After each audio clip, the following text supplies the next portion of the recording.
I think it's the Southeast. I don't know how they want to fashion it out, but but the Southwest, I think it's actually okay the way it looks to me. But let's see how this bill will do. Okay, so we'll see. They're considering it, at least. It is being read on in the House of Representatives. It still has a long way to go. It still has to go to the Senate and all that. Personally, I'm not sure I see this flying, but you never can say anything is possible at this point. Now, moving on from that, interestingly, the federal government, through the Ministry of Women Affairs, has declared a certain Adachukwu Okafor wanted, and this she's wanted for maltreating a 10-year-old maid, and they placed a 2 million naira bounty on her. So this news broke at the weekend when a video surfaced online of a young child that was supposed to be some kind of housemaid to someone that had been treated like less than a human being. And in fact, it led to a lot of discourse at the weekend on social media, and more videos actually emerged, different pictures and all. There's a particular guy who is one of those popular Twitter people, and he lent his voice. He lent his voice to this clamor for, better treatment for children that have been taken into, I call it slavery. Excuse me. Sorry, excuse me. I call it slavery. So he lent his voice to that call. Lo and behold, someone called him out on the street that his wife was also culpable. Oh. That his wife was culpable somewhere in the Southwest where they're staying. Oh, really? And who's this person? His first name is Sammy, but I'm not going to mention his name on air. I'll let you know off air. Yeah, so they called him out, and his defense was so weak. I waited for his defense. When he came out, I'm like, okay. So apparently you're also culpable. So the reason why I brought that guy's angle out is that it is more like an endemic thing. It is moving towards a pandemic. I, for one, personally dislike the idea of bringing underage kids into your home as help. No child should be in that situation, regardless of their parents' financial or economic status. No child should be in that situation. Then you bring them in and you actually are comfortable with them taking care of your own children. Your children go to school. And not only do you do that, you now start to maltreat them.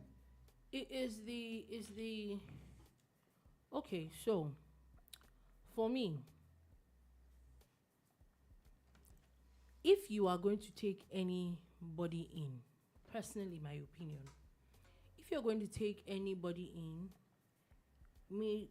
maybe an underaged, whether you're paying them or not, if you cannot treat them like the way you would treat your children, then don't. Some people, you know what I'm saying? So is that some people, under the pretext of helping a family, they would say that they want to bring a child in to help the family because maybe the family of that child is underprivileged, and okay, yeah, I'll send the child to school for you, I'll help you take care. And in some parents' ignorance, they'll be like, okay, this child is off my neck. It's better than not having, it's one less mouth to feed. But what we have come to see these days is the ridiculousness of people. And when you see, what I mean by the ridiculousness is one thing to take an underage child in to be taking care of your own children. Is another thing to now go to the extent of maltreating. We've seen pictures and videos of children being maltreated, some being poured hot water, some being maimed. And at times you even starve them. Some starved. I'm like, wait, am I the only one? Because It just doesn't. It sounds. It always looks like there is someone. It looks like someone with a mental illness, because you cannot tell me it is a reasonable act for you to do such a thing. It just doesn't make any reasonable sense. But here we are, people being, I don't know. Honestly, now this person has not been caught. It's obvious that she's on the run. I really honestly hope that this kind of people are being they're arrested and justice is really served. It is ridiculous why we even have to think of, because next thing we're going to say is this will serve as a deterrent to other people.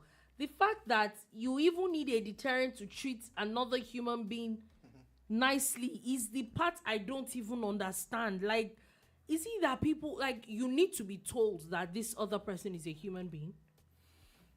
You yourself, you not get mind, think and say. Na person picking, na person born am. And the thing about it, I'm sorry that I had to speak broken English there, because at times I use it to control my anger. At times, you think you are on top, but you don't even know what's going to happen to you or your children tomorrow. You really don't know.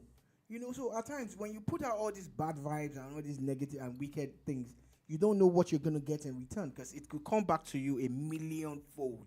You don't even know. For me, I'm just going to go on and say that, one, child labor is a bad thing, but maltreating them is worse. It's worse. And I hope that this lady gets arrested. I really do.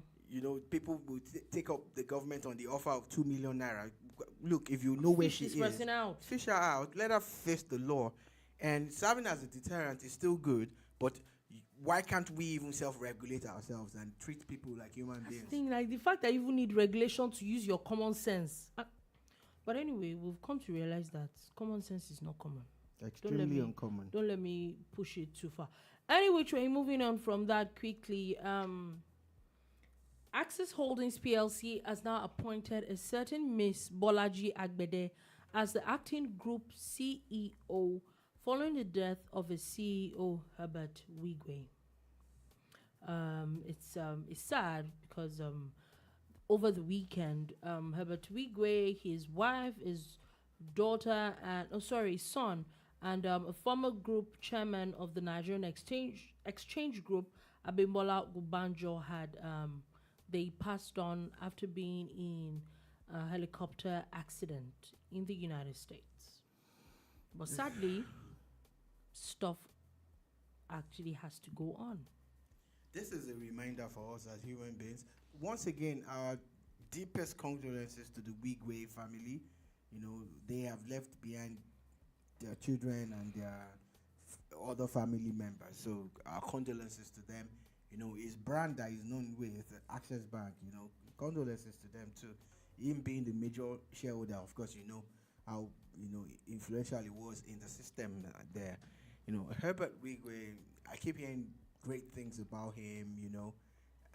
Of course, I didn't know him personally, but we've always known him as a whiskey when it came to banking, and how he left GT Bank and all that, and they started their own thing, or more or less took over another brand and made it one of the biggest brands in the world. But look at it now. At no point in time did the flag fly at half-mast. Yeah. At no point in time did Access Bank shut down for a minute.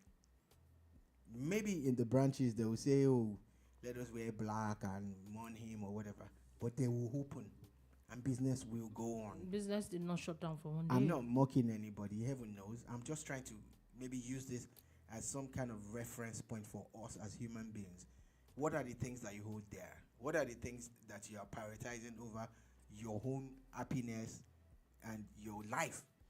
Look, you got family, you have friends and everything, but you yourself, how well are you taking good care of yourself? Because God forbid anything happens now.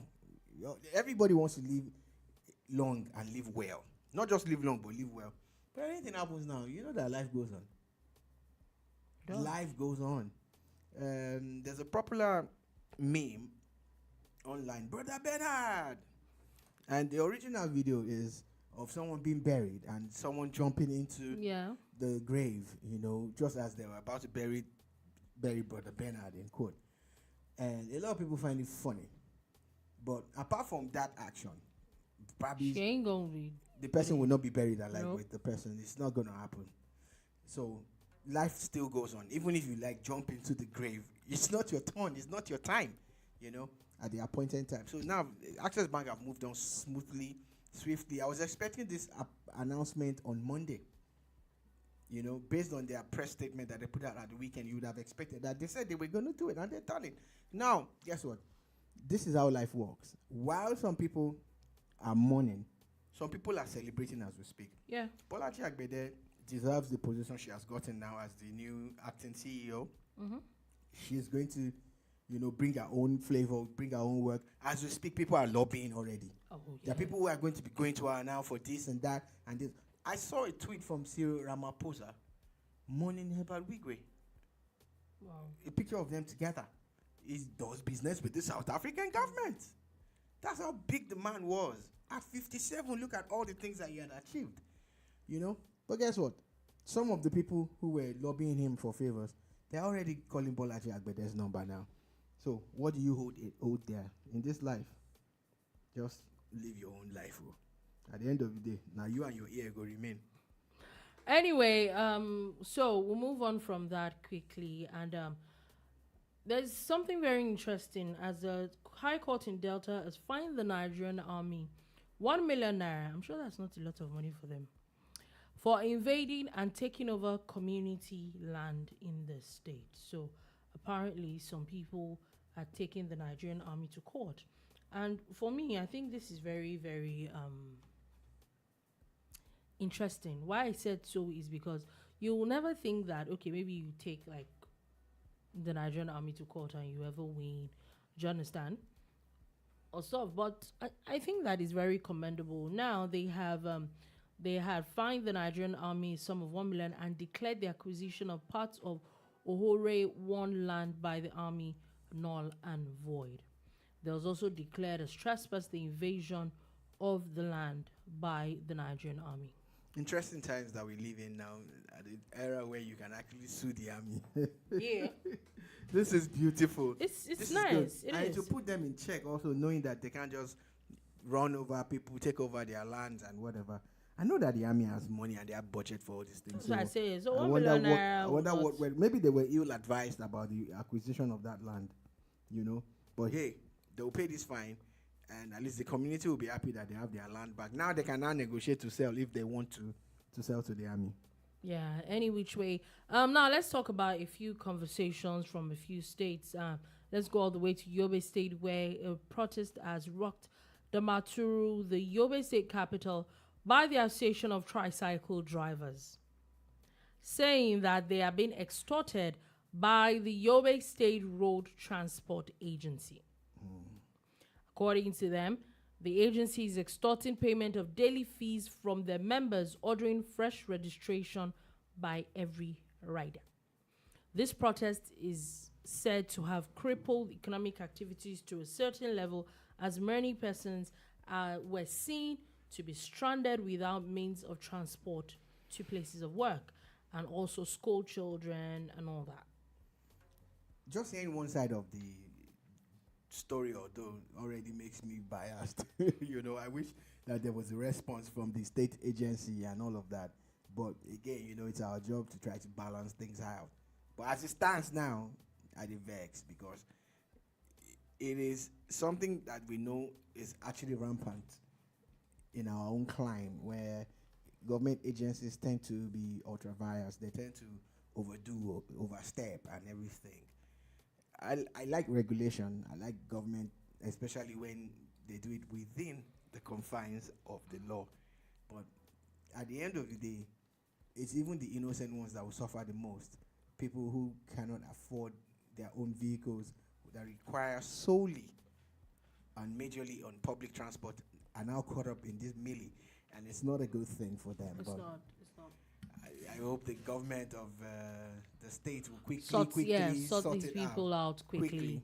Moving on from that, I'm coming all the way back to Lagos State. You know, we said that at this point, the government of Lagos State right now, if you enter it, you are on your own. The Federal Republic of Lagos. Lagos. So, yesterday we were talking about the people that cross highways and do not make use of pedestrian bridges. Also, they had now talked about, funny enough, a lot of people have now come out to complain about how touts and beggars and all sorts of people had used these pedestrian bridges as places. You mentioned something close to that yesterday.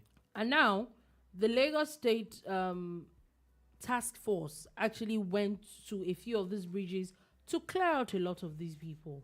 And I think that's it's one thing for you to say something. It's one thing that this reasons are actually valid.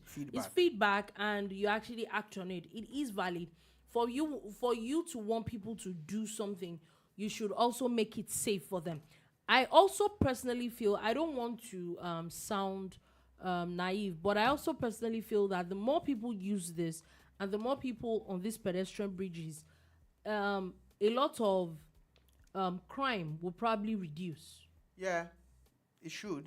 It should actually. Because there are more eyeballs and all that. I think that the less people on these bridges are also what is affecting some of these things. That's why some of these criminals use these places, because they're not a lot of people there. So I think the more people use it, the more, and like we had talked about how it is when people do not have a choice. Take, for example, at Berger bus stop, you don't have a choice. There's actually nowhere else to cross. People say they cross that thing one way or the other. I still saw some animals today, in human skin. Still talking about real life situations in Lagos. The ban on crossing express, which is not a ban. It's not even supposed to happen in the first place. Today at Ojota, there was free-flowing traffic. There were men of the state traffic management system, LATMA, and the Kick Against Indiscipline, KAI, people. They were there in their numbers, and they also had a Black Maria. If you don't know what the Black Maria is, go and cross Ojota. You want to carry you. Oh wow! So that's why they are there. They were there, stationed there. It was free transport.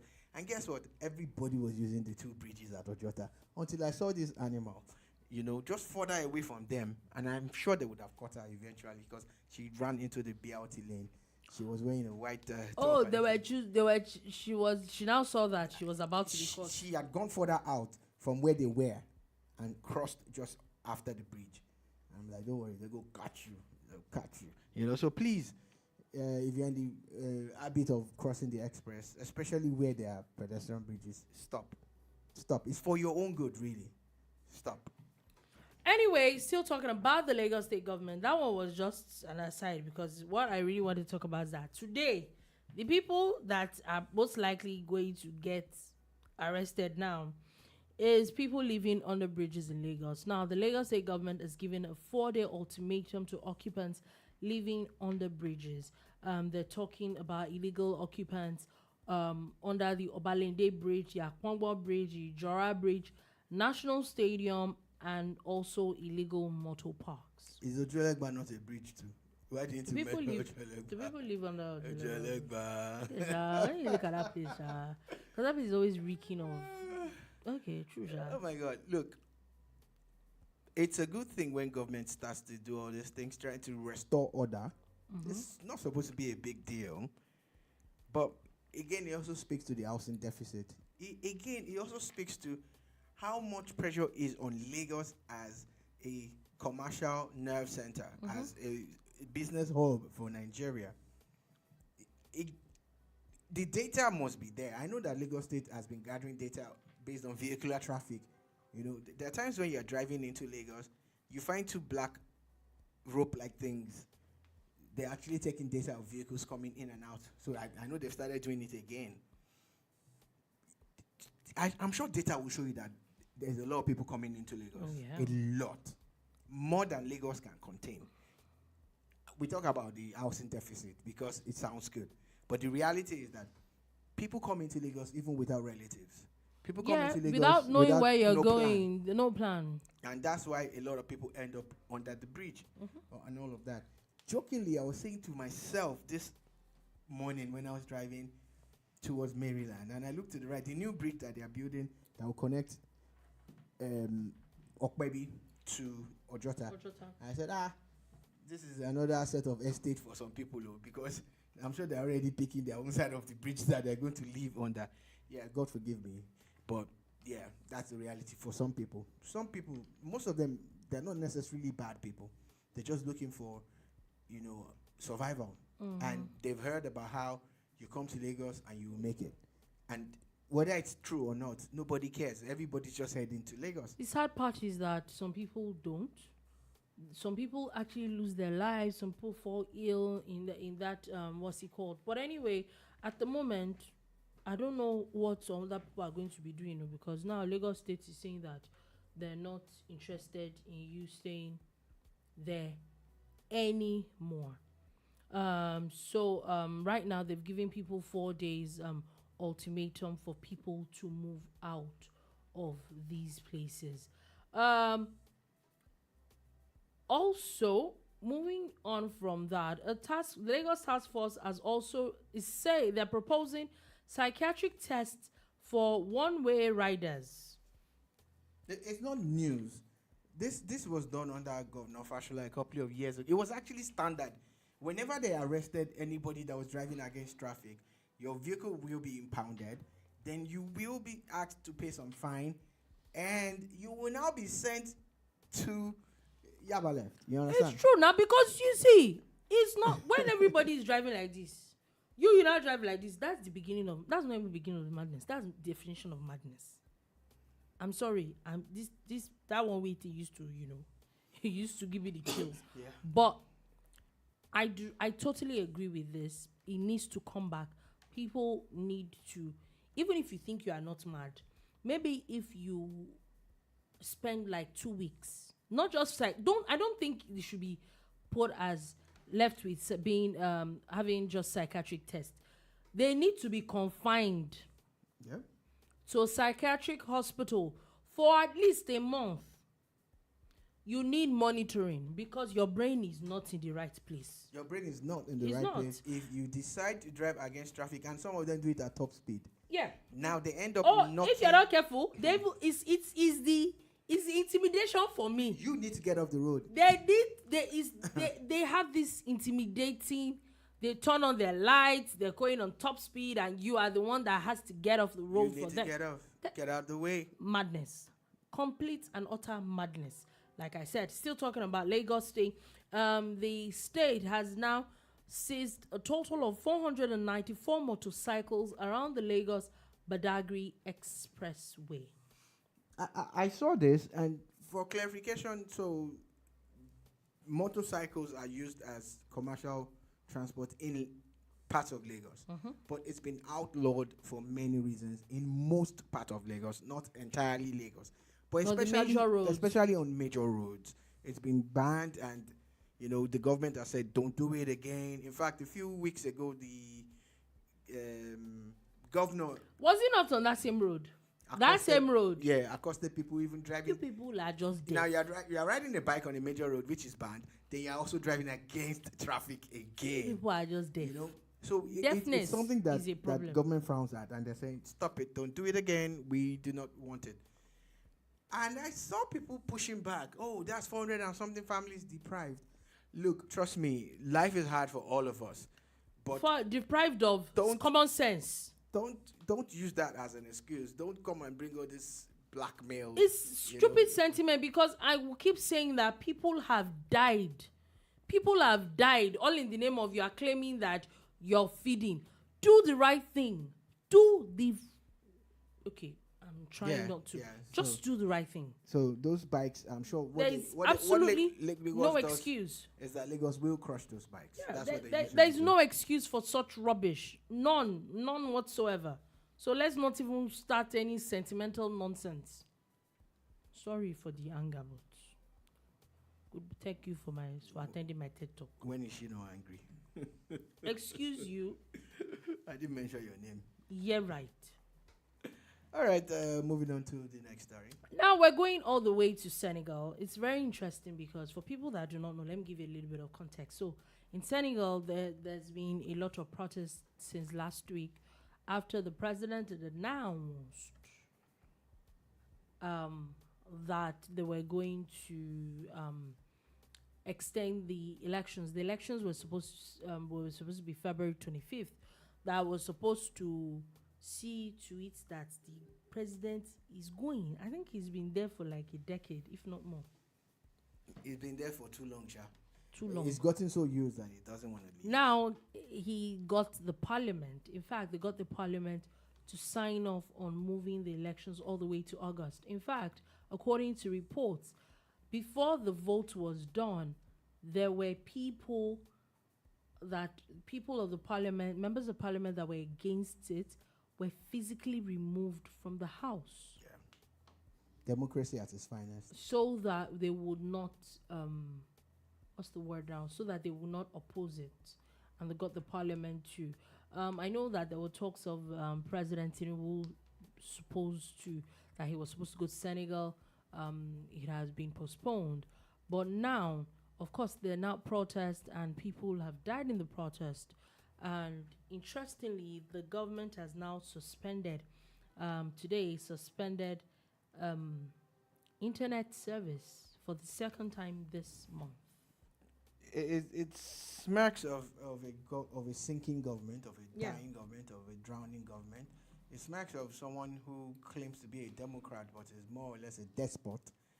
And you look around you and you look at the scenario in Niger. They didn't even do this one, and you saw what happened there. Yeah, I don't even reach this one. You look at Mali and you look at Burkina Faso. You're now Senegal. You're still doing this. Think, man. You're playing with fire. For the good people of Senegal, it is a good time for them to stand up and be counted peacefully, hopefully. But at times there's nothing peaceful about some of these protests, because even if you want to be peaceful, there will be some violent ones amongst them. As of yesterday, we told you that the death toll was 3. And today, with the way things are, it's probably going to get worse. Now, cutting off the internet is just a small child's play, because I'm not sure that will stop the people from organizing. And Mr. President of Senegal, think about it for a minute. Conduct that election. I think it's completely and totally unnecessary. As planned. Okay, 25th is no longer feasible, but maybe in March, because you knew the elections are coming in February anyway. So what's your excuse for pushing it to August, postponing the evil day? All right. Anyway, we'll continue. Continue at this point. Finally, before we go, WHO has announced that global cholera cases have soared to 10,000 in about 30 countries, raising alarm over persistent outbreaks around. I want to talk about this because I know that cholera is actually a thing in Nigeria as well. And I think basically it's really all about cleanliness, the kind of food, the water you drink, and all that. And it also, it also goes back to basic amenities. How much of these basic amenities are being provided? Yeah. A message on YouTube from Bukola Medubi. She says, "What have I missed? Though you've missed a lot." Oh, actually. you missed a lot. We're so sorry that we didn't start the stream. The internet was messed up, so we couldn't start streaming at the top of the hour. So a quick recap. But you definitely will catch the whole thing by 7 p.m. Yeah, that's audio. But a quick recap, we talked about President Tinubu honoring the superheroes. We dwelled a lot on Alex Iwobi being cyberbullied and everybody standing up to, speak on his behalf. And, of course, we also talked about a lady who maltreated a child that is supposed to be their house help. Why do you even have a child as house help in the first place? That beats me. It's also World Radio Day. Yeah, I was just going to end with that. We as broadcasters also are celebrating one of our favorite, for me, I always say, I even have my own hashtag that I created, Radio Over TV, anytime, any day. I'm a radio junkie, and it's World Radio Day. I'm so happy to be a radio person. And hopefully the next time around, we'll probably even do a proper World Radio Day celebration, going in line with the theme of the year. So those are some of the things that we've talked about. Like Dolupo pointed out, in the 7 o'clock hour West African time, you can listen to the entire audio, but you can also catch it on AfriPods and Spotify in the next 45 minutes to 1 hour. Okay, so on that note, that is all we'll be able to take today on the bar. Thank you for listening. Thank you for watching. Like I said, we're so sorry that the video couldn't pop up as early as we would have wanted it to be. It was internet people that decided to shoot themselves. But we hope that it doesn't happen tomorrow. So tomorrow, join us at 3 p.m. West African time right here on Boom Radio to give you all the gist around the world. Do you have a beautiful, beautiful day ahead? Peace.